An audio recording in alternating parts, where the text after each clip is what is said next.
ನಮಸ್ತೆ ಸ್ನೇಹಿತರೆ, ಈಗೆಲ್ಲ ಅಡಿಕೆ ಗಿಡಕ್ಕೆ ಗೊಬ್ಬರ ಹಾಕೋ ಟೈಮು ನೋಡಿ. ಕೆಲವರು ಏನು ಮಾಡ್ತಾರೆ ಅಂದರೆ, ಈ ಅಡಿಕೆ ಗಿಡ ಏನಿದೆ ಇದ್ರ ಸುತ್ತಳತೆ ಇಲ್ಲೇ ಬುಡಕ್ಕೆ ಸುತ್ತು ಫುಲ್ಲು ರೌಂಡಲ್ಲಿ ಗೊಬ್ಬರ ಸುರ್ಕೊಂಬರ್ತಾರೆ. ಕುರಿ ಗೊಬ್ಬರ ಆಗಲಿ, ಕೋಳಿ ಗೊಬ್ಬರ ಆಗಲಿ, ಇಲ್ಲ ಫರ್ಟಿಲೈಸರ್ ಆಗಲಿ, ಯಾವುದಾದ್ರೂ ಆಗಲಿ ಈ ಒಂದು ಸರ್ಕಲ್ ಏನಿದೆ ಇಲ್ಲೇ ಸುರಿತಾರೆ.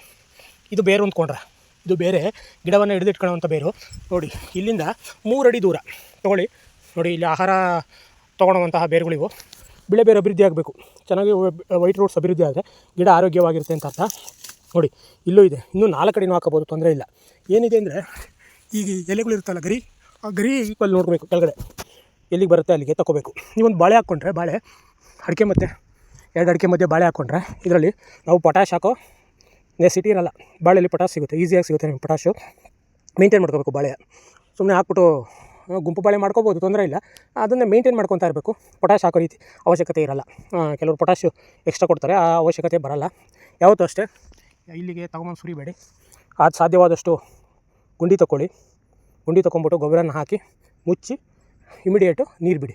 ಅದು ಯಾವುದೇ ಕೆಮಿಕಲ್ ಆಗಲಿ, ನೀವು ಆರ್ಗ್ಯಾನಿಕ್ ಆಗಲಿ, ಕುರಿ ಗೊಬ್ಬರ ಆಗಲಿ, ಕೋಳಿ ಗೊಬ್ಬರ ಆಗಲಿ, ಮಾಯಿಶ್ಚರ್ ಇರೋ ಹಾಕಿದ ನೆಕ್ಸ್ಟ್ ಡೇನೇ ನೀರು ಬಿಡಿ.